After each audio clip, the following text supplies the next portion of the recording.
প্রিয় শিক্ষার্থীবৃন্দ, এবারে জেনে নেই ত্রিভুজ গণনার কৌশল। তিনটি রেখাংশ দ্বারা আবদ্ধ একটি ত্রিভুজ, ত্রিভুজটিকে সমদ্বিখণ্ডিত করলে এখানে বড় একটি ত্রিভুজ এবং ভিতরে আরও দুইটি ত্রিভুজ, মোট ত্রিভুজের সংখ্যা 3টি।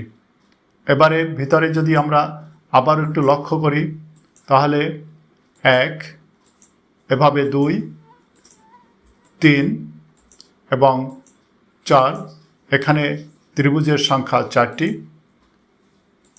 এবারে 1, 2, 3 এবং 4-এর যোগফল 10, অতএব এখানে ত্রিভুজের সংখ্যা 10টি।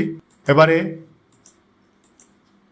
1, 2, 3, 4 যোগফল 10, অতএব আরও 10টি ত্রিভুজ। এরপরে ডান দিকে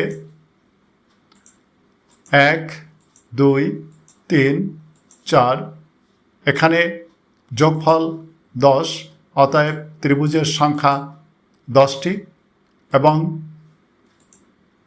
মাঝখানে 1, 2, 3, 4 এখানেও যোগফল 10, অতএব আরও 10টি ত্রিভুজ যোগ হলো, মোট ত্রিভুজের সংখ্যা 47টি। ধন্যবাদ সবাইকে।